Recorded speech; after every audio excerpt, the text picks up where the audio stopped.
Friends, welcome to Rasathi kitchen. அனைவருக்கும் வணக்கம். நீங்கள் பார்த்து கொண்டிருக்கிறது ஸ்ரீலங்காவில் எங்களுடைய வீடு. எங்கள் வீட்டு முற்றத்தில் காக்கா கூட்டம் இருந்துச்சு. அது பறக்கிறது தான் பார்க்குறீங்க. அழகான மரங்கள் எல்லாம் அம்மா அப்பா வச்சுருக்குறாங்க. பாருங்கள், நிறைய இயற்கையோடு சேர்ந்த வீடு தான் எங்களுடைய வீடு. ரொம்ப அழகாக இருக்கும் பார்க்குறதுக்கு. இப்போ வாங்க வீடியோக்குள்ளே போகலாம். இது கயமீன் நல்லா துடிக்க வாங்கியிருக்கிறோம். ஒரு 3-4 கயமீன், ஒரு அளவான மீன், மீடியம் சைஸ்லாம் இருக்கும். இது அவ்வளோ டேஸ்ட்டாக இருக்கும் உடனே சமைச்சு சாப்பிட்றதுக்கு. இந்த மீன் அம்மா உடனே வாங்கி கட் பண்ணி எடுக்கிறா. அம்மா தான் கட் பண்ணுறா. நான் க்ளீன் பண்ணுறதை காட்டுவோம்னு தான் எடுக்கிறேன் வீடியோ.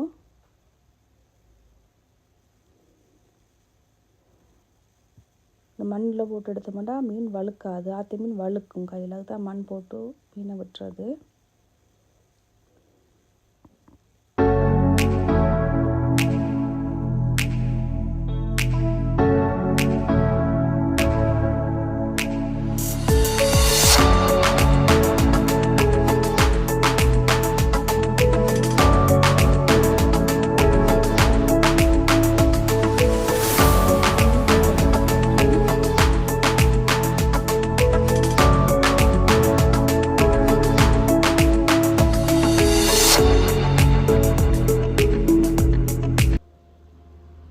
இந்த மீன் குழம்பு மாங்காய் போட்டு சமைக்க அவ்வளோ டேஸ்ட்டாக இருக்கும்.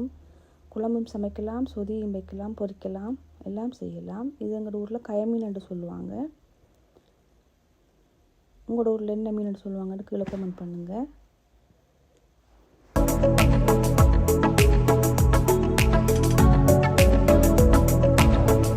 எல்லா மீன்களையும் கட் பண்ணி காட்டுறேன் பாருங்கள். எல்லா மீனும் கட் பண்ணி எடுத்துட்டாம்மா. அம்மா தான் கட் பண்ணி கழுவி தந்தா. இப்போ நல்லா க்ளீன் பண்ணி கழுவி எடுத்தாச்சு. ஒரு 5-6 தரம் கழுவணும் ஆற்று மீனை. உப்பு மஞ்சள் எல்லாம் போட்டு கழுவி எடுத்தால் தான் அந்த வெடுக்கெல்லாம் போகும். ஆற்று மீன் சரியான வெடுக்கு மணக்கும். கொஞ்சம் உப்பு மஞ்சள் போட்டு பிரட்டி வச்சுட்டு தான் நீங்கள் சமைக்க போக்குள்ள கழுவி போட்டு எடுத்து சமைக்க வேணும். அப்போ தான் அந்த வெடுக்கு வாசம் வராது.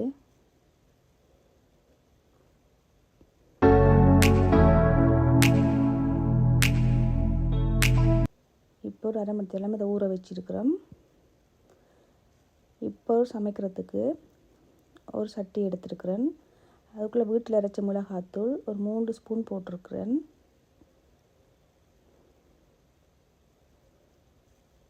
போட்டுட்டு மாங்காய், நல்லா புளி மாங்காய் இருக்க வேணும்.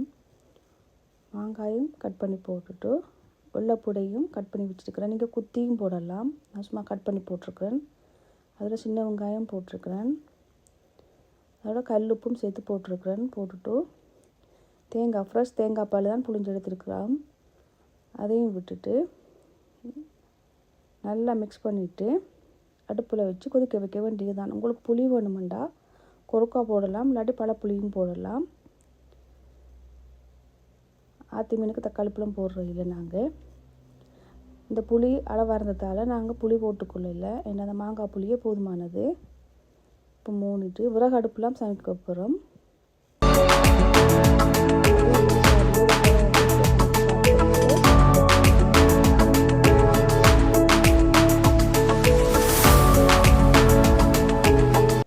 விறகை பற்ற வச்சுட்டு அதில் சட்டியை வச்சுட்டு நல்லா ஒரு 10 நிமிஷம் கொதிக்க விடணும் குழம்பு.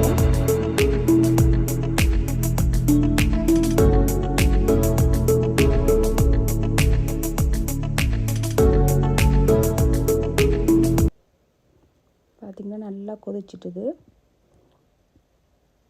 உப்பும் புளியையும் பார்த்துக்கொள்ளுங்க. எல்லாம் அளவாக இருந்தது. இந்த மாங்காய் புளியே எங்களுக்கு போதுமானதாக இருந்துச்சு. ஆற்று மீன் இப்படி சமைச்சு பாருங்கள், டேஸ்ட்டாக இருக்கும். இது எங்களோட வீட்டு பலாமரம்.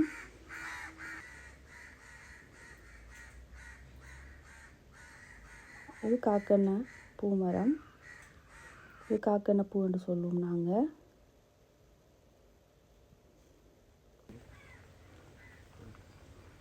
இப்போ மீனை போட்டு கொள்ளுவோம். மீனை போட்டு ஒரு 5 நிமிஷம் கொதிக்க விட்டிங்கன்னா போதும். கூட கொதிக்க விட்டிங்கன்னா மீன் கரைஞ்சி போயிடும்.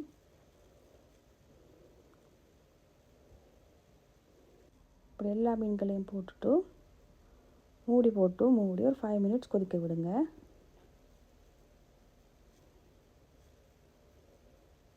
ஒரு 5 மினிட்ஸ் ஆச்சுது.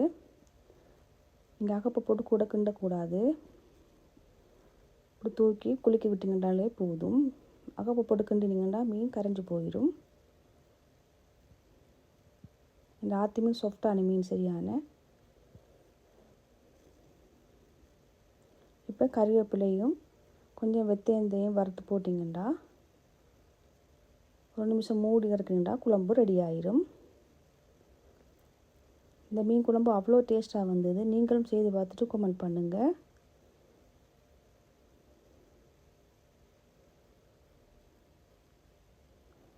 இன்னும் தொடர்ந்து வரும் வாரங்களில் ஸ்ரீலங்காவில் நான் செய்த வீடியோ 2-3 இருக்குது. அதை போட்டுக்கொள்கிறேன்.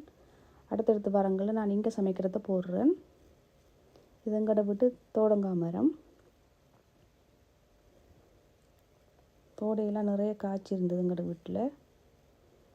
இப்போ மீன் குழம்பு ரெடி ஆச்சுது. இந்த வீடியோ பிடிச்சிருந்தா லைக் பண்ணுங்கள், கமெண்ட் பண்ணுங்கள், ஷேர் பண்ணுங்கள். மறக்காமல் சப்ஸ்கிரைப் பண்ணுங்கள். நன்றி, வணக்கம். அடுத்த வீடியோவில் சந்திப்போம்.